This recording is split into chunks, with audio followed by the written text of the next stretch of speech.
Hello and welcome to this episode of The Rest is Entertainment Questions and Answers edition. I'm Marina Hyde. I'm Richard Osman. Hello, everybody. Shall we get on to some questions? Please. I have a question for you. It is from Philip Sawyer. And Philip says, I saw the most incredible TikTok featuring a person called Law Roach taking a jet to Paris Fashion Week, grabbing an haute couture Schiaparelli gown from the runway, then taking a private jet to London immediately to dress Zendaya in the gown for the Odyssey red carpet. First off, I like a question that has first off in it. First off, who the head is Law Roach? And when did stylists become so powerful? Okay, this is a great question because he is absolutely amazing. He has been with her a long time. He calls himself an image architect. Okay. He is genuinely amazing. The Zendaya collaboration has made him famous. He was the one who actually leaked that her and Tom Holland, not leaked, but like answered the question when someone said they married. Only he could be so indispensable to their internal setup that it wouldn't even matter if he said it. Oh, that's law that's for just you. Law for you, yeah. The Rest is Entertainment is presented by Octopus Energy. Now, flowers, Richard, are a very important part of show business. And there is a reason we're talking about flowers. As always with Octopus Energy, they do very interesting things with their customers. We will get to what they do with flowers. But yes, it's sort of the currency that runs everything. Yeah. I mean, in The Bachelor, it's actually part of the format, right? The rose ceremony. So that flower is really earning its money. Yeah. Can you imagine the person, by the way, there will be a rose wrangler on that show who has to make sure that the roses are absolutely perfect. That's a completely full-time job. Also a full-time job doing flowers for Elton John. Oh my goodness. One of the great lines in a court case ever when one of his managers was accused of ripping him off and they discovered in court that he'd spent £293,000 on flowers in 20 months. QC was like, sorry, how's that possible? He said, I like flowers. Now, shall we get on to Octopus Energy? They have a sort of a committed team who always look after your account. So if you get an email from them, it's the same people, but also they get to know you so well that sometimes they'll understand if you're going through a hard time, and what they will do is they will send you flowers. It's not an apology. It's just because someone was going through something and you get your flowers. They started a long time ago in 2011 when she was still a Disney teenager, basically. A lot of big houses turned their noses up and he's so confident that he'd say, if it's a no now, it's a no forever. So much confidence that she'd be amazing. Okay. Wow. Now, what he has done, first, I think styling is so interesting and you're so right, Philip, it's become a massive thing in a much different way than it was in history.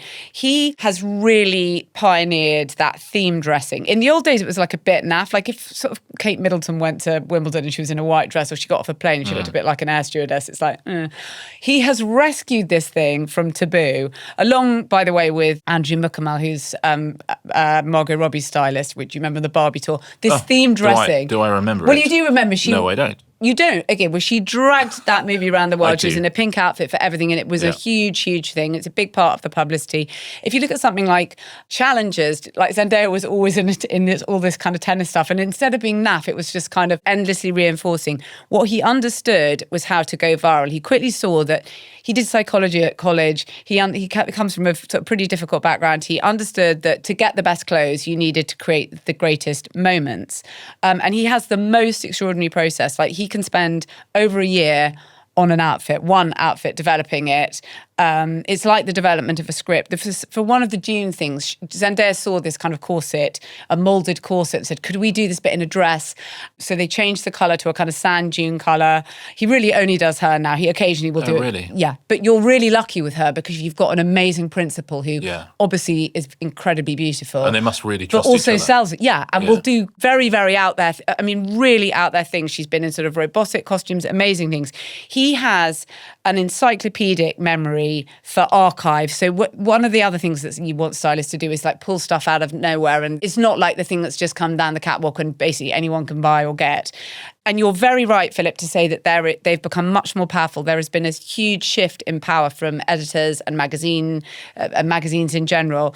These guys, these stylists, men and women, obviously, they control the narrative, they have the archival access, and they understand virality and the red carpet better. But you become a business brand in your own right. And as you say, this did not always happen. In the golden age of Hollywood, the studios dressed their stars, and that means that the wardrobe for their off-duty clothes would make them things that Rita Hayworth looks good like this. She can go out in these clothes, right? Then eventually you get fashion houses getting interested in some stars. So Givenchy obviously has Audrey Hepburn, Bob Mackie and Cher, those kind of crazy kind of cobwebby costumes that she used to wear. Jean Paul Gaultier and Madonna, all the conical bras, which become really iconic. But the Oscars and the awards season was not what it is now, which is this absolutely military fashion campaign where you've got to have, I don't know how many outfits for, if you're in contention for an award, you have got to have an unbelievable number of outfits. Stars would sometimes buy their own clothes. I think when Diane Keaton got the Best Actress for Annie Hall, she just got a blazer and a skirt out of her cupboard. Okay, we do not live in this world any longer. And then the 90s, which sometimes people say are just the absolute kind of desert of red carpet. People made lots of mistakes, and Jodie Foster was, like, just bought a dress on holiday when she was in Rome, and then wore that to the Oscars. It's like, oh my God, this can't happen any longer. None of this happens any longer.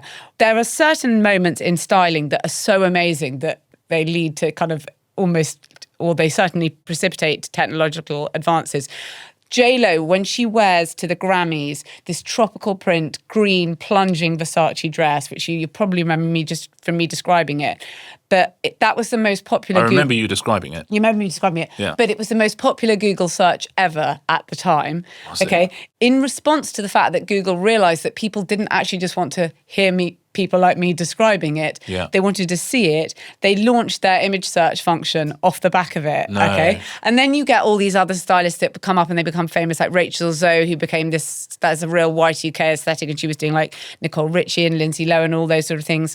But the best stylists understand what your screen persona is, and they understand how, even in non-costume, you can reflect that persona. So it's more important than ever in the amount of noise there is out there to be on brand, to be somehow instantly readable as yourself, but also to surprise. And the best styling, I've talked before, maybe I talked on Tuesday about Anne Hathaway and how actually the hate campaign against her was quite just an online thing, and it wasn't, she was in big movies at the time. But Erin Walsh really rescued her from even that online thing by putting her in these kind of really fierce outfits, and she just sort of came back against the hate. The power of clothes can be absolutely amazing. Law Roach is at the absolute peak of his game. He's amazing. He's very lucky with who he dresses because she'll do anything and wear anything, and they've been together forever. But it's such an interesting business, and you're totally right. It has totally taken power away from those old legacy centres like magazine editors and so on. And it's very interesting. It's an incredible business. Yeah, I find I genuinely, because fashion is not my, it will shock you to learn, not my kind of greatest love or something I particularly have a kind of fix on. If I see someone like this guy, Law Roach and Zendaya, you do think, okay, it's extraordinary what they're doing. Yeah. I get that is an art. I get that is. My only worry is, and also, by the way, I guess I know that that's a lot of fun. I know that fashion is like incredibly expressive and incredibly fun. But if you are a Jodie Foster or a Diane Keaton, I worry that there is no room for that anymore, that you can just turn up in something that you bought. I worry about the pressure that, because some people are so unbelievably brilliant at it, that everyone feels there's a huge amount of pressure to dress up for these red carpets now. And because fashion has become, the business of fashion is led by these sort of things now. It's not really led by what's in vogue or whatever. It's led by these viral internet moments that people see things and they have a trickle down. We talked about it. When we talked about jewelry and lending jewelry to stars. It's amazing. But I feel like if ever I have to go somewhere where I'm going to have a photo taken or something, I'm like, for like 2 hours beforehand, I think, oh my God, what is this suit? And I'm a man, so I can just wear a suit and like a tie. But I think that's the real power move, just turning up in whatever you like. No, but can people still do that? Is my worry. I don't want people spending a whole day. If you're Britain's best-selling author and you wrote the book, no, that not the movie's me. based. Yes, but not you can me. though. You can do that because, and the powerful people just wear whatever they like. Yeah. I've got a friend who's really, really powerful, and she said, "I'll wear a t-shirt and skirt on the red carpet at Cannes, and I don't care." Okay, that's good. You can still do it. But you know that you're like a backstage.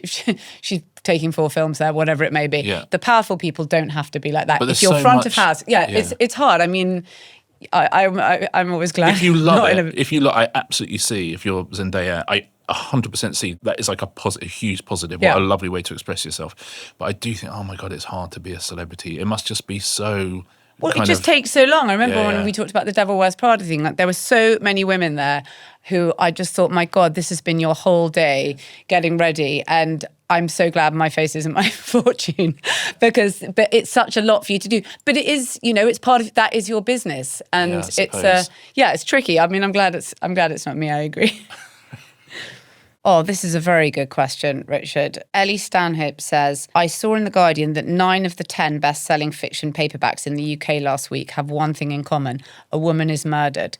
Does UK publishing have a female violence problem? I saw this as well, and it's and it had a huge amount of response. And I am aware that a male author talking about this is not the best, but I do think there are issues with that contention. I would say that if you look at the top 10 books this week, I mean, there's a lot of crime fiction in there. Yeah. And definitely women get murdered in crime fiction, men get murdered in crime fiction. What was the gender split of people who were murdered in, and then there were none.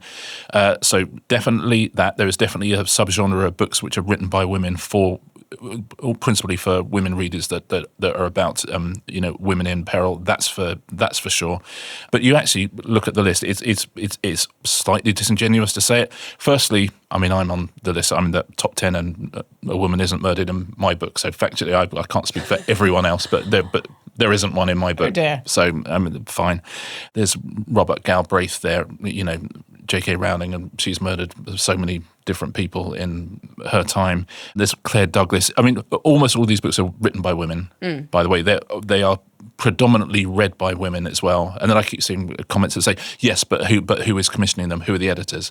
You go, well, I'll tell you now, it's usually women. I said, publishing is very, very unusual it's an incredibly female-friendly industry all the way up to the top these days as well, all the way up to the very, very top. It has female consumers. It has, all the biggest writers in the world now are women. If you look at this top 10 as well, I mean, the big story in this top 10 is you've got Florence Knapp with the names, you've got Virginia Evans with The Correspondent. Again, you say how hard it is to make it as a writer. These are two people who did not have a name and have written a brilliant book and are now selling millions of copies of books around the world. One of the books is Frida McFadden. Again, somebody who was just self-publishing and has become one of the richest women in the world just through her enormous readership. So I think there's lots of stories in this top 10. Crime fiction is very, very popular. Are women killed more often than men? I suspect in female-written books, maybe they are, but I wouldn't have the numbers to back it up. Is there a misogynism issue in British publishing? I don't think there is, because it's... I don't feel like there is, whereas in a lot of TV drama... Yeah, TV drama I think is different. I find there is so... When I was growing up, there were like very few shows or anything or films that dealt with rape at all. And you'd see there'd be something like The Accused, or there'd be Deliverance. And these were just kind of, they were kind of like monolithic, awful things, because they did it brilliantly, by the way, both those things. But the amount of TV dramas, like just throwaway stuff that start with rape, and it's like or something, just these incredibly baroque things being done to the female body. When it's just been done so lazily, and it's just a way to make you instantly invested in the story because it's so horrific. A woman in peril trope. Or it's made to make you care because you can't be bothered to write it any better so that people do care. Yeah. I think it's amazing how desensitized to seeing really horrific things on crime TV that we have become. So I was speaking to an actress recently who'd been offered a part on Law and Order SVU, Special Victims Unit, and she said, make of this what you will, but the opinion amongst her and lots of her actor friends was that it's a rape show. And it is true that an extraordinary amount of violence is visited upon women in that particular show. Most of it is about absolutely horrific things, often plucked from recent news stories or whatever, happening to people. I think in publishing, there used to be much more of that issue. I think now there are very empowered authors out there. If you read those top 10 books, by the way, I don't think you will come away thinking that publishing has a misogyny problem. And that it was gratuitous in any... But exactly. I do see gratuity on TV a lot. I think that's right. I think authors worked out a long time ago that was a trope being used by certain authors, maybe in the last decade, and people have gone in a slightly different direction. Look at a writer like Claire Douglas. I mean, she's a brilliant crime writer. If you're a crime writer, you're going to write about murder. But when I started writing Thursday Murder Club books, the one thing I really understood, and this is why you should never write for the market, you should never think what's selling. The stuff that was selling, there was a lot of blood and gore and violence and all this stuff. And I didn't like it. It's not what I wanted to read. I want to write about crime and I want to write about wrongdoing, but I'm not interested in that side of things at all. And I think almost all the writers on this list are not interested in it either. They're just not. So it's a really, really good discussion to have. Lots of factual inaccuracies about it. As I say, I'm on the list and a woman isn't murdered in my book. That's absolutely by the by because it doesn't take away from the thrust of the discussion. But I think if you look at that list, it is an extraordinary celebration of what a powerful industry publishing is for women and for different voices of women. I mean, it's skewed, of course, because crime books are very popular. I take issue with the maths. So 9 out of the top best-selling books have a murder of a woman. There's 8 because mine doesn't, and I can't speak for anyone else there. So of the 98,000 books sold that week in the bestseller list, 81,000 had the woman being murdered as central to the plot. So, and this is the maths, 84% of the books people have bought and read in the UK this week involved a woman being murdered for entertainment. You think, I mean, if you think, I mean, the top 10 is not all the books being built and women are not being murdered for entertainment. There's lots and lots of reasons to write murder mysteries, lots of reasons, lots of motives, lots of people who are doing the murdering, lots of victims, lots of investigators, and everyone is playing with gender in all of those roles. That's the interesting thing. If you're a crime writer, you've read a lot of crime, you understand, and crime again, in the 1920s, 1930s, what other industry was absolutely dominated by women? Yeah. And this was Dorothy L. Sayers, Agatha Christie, Josephine Tay, all of these people completely dominated, and every crime writer understands that lineage, they understand where they come from. And you can play with gender in all sorts of ways if you're interested in writing about the world as it is. And it is a very primal fear of women's that you are prey. Exactly that. And so this is why women know that they walk with their keys in their hand and do all those things that we know that we do. So I think yes, I agree. It is simplistic. And there are plenty of female writers who will write those books and plenty of female readers who will read them. But there are also plenty of female writers who are writing very different books, who are writing about something incredibly different. So I think I would be surprised if the author of that had read all of those books. The point is interesting. I think your point about TV is incredibly powerful, and it's definitely been a trope for a long time. I don't think that's a lesson we take from that top 10. I think that top 10, I think, tells us a very different story. I agree. Now, shall we go to a break? Let's do that. This episode is brought to you by the Lloyds 5K house deposit. Lloyds are offering a 5K house deposit, which was last seen in 1996. What are your entertainment memories of the 1990s? I feel guilty talking about the 1990s because you look back and it was such a golden era. We'd never had it so good, and we didn't even realise because we were young and we just thought we were entitled to it all. We absolutely took it for granted. Britpop was absolutely in its pomp. Oasis playing to 250,000 people. You had Blur Spice Girls Suede and Girl and Pulp. Power. I'm so sorry. Spice Girls. Amazing movies at the cinema, Train Spotting. I mean, it felt a time of absolute optimism, but at the time you just assumed that was the way that the world was going. A very British type of optimism. Yeah. And part of the optimism, of course, is that mortgages were more affordable, and that is what Lloyds is dealing with right now. Yep. Last seen in 1996, Lloyds are now offering 5K deposit mortgages to first-time buyers. Search 5K first-time buyer. 1996 average first-time buyer deposits based on ONS data. Subject to status, your home may be repossessed if you don't keep up repayments. Conditions apply. Welcome back, everybody. Marina, a question for you from Mickey Baxter. That's a good name. Yes. That's a good, kind of Cockney villain name. In my new book, I've got a gang who pulled off a heist. And I had such fun coming up with the names. But Mickey Baxter could have been in there. Anyway, hello, Mickey. Mickey says, returning to the era of MacGuffins and Chekhov's gun, things we've spoken about before, could you explain what Deus Ex Machina means and give your favourite examples? Okay, that's a good question. It means God from the machinery, and it's from ancient, it was actually started in ancient Greek drama, but it carried on through in ancient Roman drama. At the top of the theatre, there'd be this rigging in the roof, and a god would descend at the end and basically resolve intractable plot points. It's essentially like a children's version of I woke up and it was all a dream. Yeah.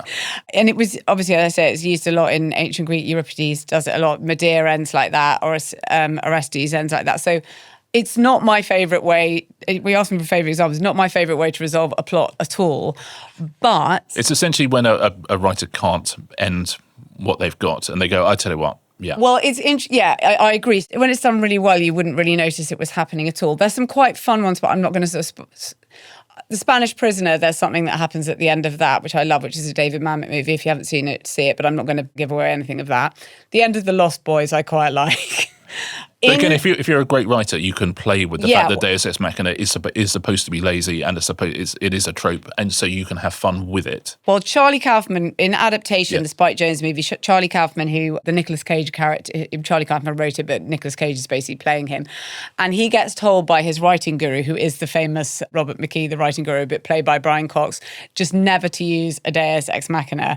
And he's sort of desperate for an ending. He says, don't you cheat, don't you dare bring in a Deus Ex Machina. Anyway, it's lampshaded, as they say, which is sort of like when a trope is inverted, but by the fact that at the end of that film, he does use one, but it's already been set up earlier, so it turns into a Chekhov's gun. So I like that. Okay. Yeah. Again, I like meta things. I have to say, and you're going to hate this, but I love it. All of the late plays in Shakespeare, there's like four things at the end of towards the end of Shakespeare's life, where he is essentially inventing a new format, and it's plays that start as a tragedy and end as a comedy. And they're Pericles, Cymbeline, The Winter's Tale, and The Tempest. And all of them have a version of this in it because it's quite difficult. You know, you've got this tragedy, and then there are these weird redemption arcs, and they're kind of resolved in comedy and in marriage. Why wouldn't I like that? I don't know, because you said you don't really like Shakespeare. Okay, sorry. Sometimes we have to talk about it. I'm just teasing you. Just as a recommend, he's quite good. Anyway, so in Cymbeline, Jupiter literally descends. Yeah. In Pericles, there's like the goddess Diana descends in a dream and says, "Oh, you need to go to my temple, and there you're going to meet up with your long lost daughter and whatever." Clever. In The Tempest, Prospero is sort of one all the way through because he controls the narrative, the island, where the characters go. So he's really one all the way through. I found The Tempest very moving. You like The Tempest, do you? Yeah, because it's about him as a writer, right? Oh my God, it's one of the greatest things of all time. Yeah. Thank you. Yeah. Yes. And I don't know the rest of his stuff, I can live without. Okay, there's one where it doesn't come off, I don't think, quite as well in this, and that's The Winter's Tale, which I absolutely love, which is a brilliant play. But I think there's something that happened. I don't know if you can do spoilers for something. I'm going to do a spoiler for this because it's written 400 years ago, let's face it. There's a statue sort of comes to life. Like in Covent Garden. And she wasn't dead after all. Yeah, exactly, very much like one of those. Whoa. So he invented that? Yeah. He invented living statues. My God, is there nothing he can't do? There's nothing. But so the tragedy's not really redeemed there. But my favourite one of all, I think, is because it happens so much at the end of The Wizard of Oz, which is a perfect movie. I will not be taking any questions. It is a perfect movie. But it's really weird. First of all, when Dorothy throws the water that kills the witch, they don't know that water kills the witch. It's just like some random thing that happens, and it ends up completely resolving the plot. Not only that, then all the wicked underlings who work for the witch turned out to have hated her all along. It's like, did you not have your own water bucket? You could have done this ages ago. So that happens. And then when she's trying to get back home, and she tries to get in the wizard, the professor's balloon, and then it floats away. And then that Glinda turns up, the fairy, and says, "But you've had the power the whole way through because you've been wearing these ruby slippers." And so there's that. You just click your heels together, and there's no place like home. I've never seen The Wizard of Oz. Oh my God. It doesn't sound great. Oh my God. But that doesn't sound great. Well, thanks for giving Shakespeare a sort of half thumbs up. But yeah, The Wizard of Oz is also really good, Richard, and I'm going to break it to you. It doesn't sound good. Okay. Well, millions would disagree. No, but you accepted that the way you've just described it. Yeah, that's why I'm saying it's amazing that you don't really realise it's happening at all, and it doesn't matter. It's such a perfect film, and the resolution of it is also sort of perfect. And yeah, when you think about that, there's masses of plot holes, there's masses of whatever. Yeah, you're essentially slagging it off. I'm not slagging it off. I'm saying it's brilliant. But that it sounded like, you know what? Why didn't they just throw water over her in the first place? Yeah. Well, they have to do, they work for her. They're essentially enslaved by her. So they just during one of the cleaning tasks, they could have done that by. Well, you would think she would accidentally get splashed at some point. Well, that's really what happens because Dorothy's trying to put the scarecrow out. He's on fire. You are kidding me. Yeah, okay. Sorry. You don't need to see it now. No, I'm back in. That does sound interesting. I feel it's one of those films I feel like I've seen because I've seen a million clips. Okay. I know the memes. You know? Okay. Yeah, never seen it. Well, all right. Well, so I like that one just because it happens so many times at the end of something that is nonetheless a complete gem and perfect, and you don't mind. And so, but in general, it's not my favourite way to resolve a plot. And I would have felt really cheated if I'd been sitting there in ancient Greece and it's like, oh, okay, well, if anyone can do that. Yeah, I mean, that is But again, I don't think Medea's shit. You don't think Medea is shit? I don't think Medea is shit, no. Okay. I'm sure you're a massive lover of Euripides. Euripides, you pay for these. That's the only thing I know about Euripides. Yeah, I don't know so much on all that stuff. Mia, Okay. I ain't so bright. I like Rent-A-Ghost. I love Rent-A-Ghost more than anything. Do you? You know I do. More than anything. So you like Rent-A-Ghost more than Shakespeare? No, I don't like it more than Shakespeare, but it's up there. It's just because you said you liked it more than anything. It's up there. It's up there. Yeah. Again, a lot of supernatural elements. The supernatural things resolve those plots in many cases. Yeah, a lot of Deus Ex Machina in Rent-A-Ghost. in a way. Yeah, and Widow the Wisp. Yeah. Emily Griffiths has got a question. She says, I live in Manchester and I'm a big fan of Blossoms. I saw recently that they performed a surprise live concert outside a nightclub in Deansgate and crashed 3 weddings to promote their new album. What are the craziest things that bands have done to promote a new album or tour? I mean, you do have to do stuff these days. By the way, I love Blossoms. If you don't know Blossoms and you wonder where all the guitar bands have gone, they're a great band. They're the band who backed Rick Astley when they were doing the Smith stuff as well. But yeah, I love Blossoms. Well, I mean, the most famous one is U2. And I'm only going to talk about it because I want to talk about someone else who did it first and never gets any grief for it whatsoever. So U2 in 2014, when they released Songs of Innocence, Apple bought the whole album. They bought it for $100 million. Apple gave U2 $100 million and automatically pushed the album directly into the libraries of all 500 million iTunes accounts worldwide. So if you had an iTunes account at that point, as I think I did, suddenly you've got this U2 thing. Which, people went nuts about it. But it sort of feels like quite a good idea. Yeah. I mean, it's U2. People sort of quite like U2. You're giving people a free record, So it feels like, well, that works for consumers because it's free. It feels like it works for U2 because you're getting your album into the hands of people who would not otherwise have heard it. Plenty of people won't want it. That's absolutely fine. But, you'll get those people on the periphery who are like, oh, I wouldn't have bought this, and start listening to it. And you would think that it would work for Apple because it's good publicity stunt. But yeah, it was the single most disastrous PR stunt of all time. People went crazy. People were furious. It's like U2 had turned up at their door and started playing when they were in the middle of watching something. There was immediate backlash. In fact, we talked about J-Lo's dress earlier, and Google in the top Google search in the week afterwards was how to remove U2 from iPhone immediately. So it sort of did something. Apple had to set up a new website to allow users to do just that. They literally had to create a new technology for you to be able to remove that from your phone. Bono later apologised on the Facebook. He said, I mean, listen, he knew the gig was up. He said, oops, I'm sorry about this. I had this beautiful idea and we got carried away with ourselves. Artists are prone to that kind of thing. A drop of megalomania, a touch of generosity, a dash of self-promotion, and deep fear that these songs we poured our life into over the last few years might not be heard. So you sort of see the thinking. So they got grief. Who didn't get grief was Jay-Z, who did the exact same thing the year before. So Jay-Z, Samsung bought 1 million copies of his new album before it came out. So his album was Magna Carta Holy Grail. Yep. Samsung, they bought 1 million copies up front for $5 a copy. So they get, listen, it's not 100 million, but it's plenty of money. And it was made available for Samsung users. So, that's exactly the thing he did. It was a huge hit anyway, but essentially like he got 1 million sales immediately. Didn't count towards the charts. So he didn't get in trouble at all. But my favorite bit, the only reason I mention it is because it was Magna Carta Holy Grail. And not only did he do this, slightly nakedly commercial thing of selling 1 million copies to Samsung, he visited the Magna Carta in Salisbury Cathedral. And the Dean of Salisbury said, it was great to welcome Jay-Z to Salisbury Cathedral. He was clearly moved by seeing the original Magna Carta. I think it may have surprised some of our visitors. That's the showbiz news I like. Those are the things that I like. Jay-Z in Salisbury Cathedral, looking at the Magna Carta. Forget brand extensions. I would have thought you'd cared less about the Magna Carta. You not think? Honest. No, it's like part of our origin story. Yeah, but it's kind of fun. It's old. Yeah. Don't you think? Yeah. Yeah. And he's on an album called it. But that, to me, That's proper old-fashioned publicity. That's the sort of thing you could do as Great for the cathedral as well. Great for the cathedral. It's the sort of a little bit less good than when those 2 Russian spies came over and said that they were just on the way to amazing see the spy. publicity. That was amazing. Again, the cathedrals has some incredible publicity. Yeah, but they are thinking, oh my God, was it really 10 years ago that Jay-Z was here looking at the Magna Carta? We've been waiting for this. This is got the newsletter that week. The guy writing the newsletter must have been, oh my God, thank you, finally.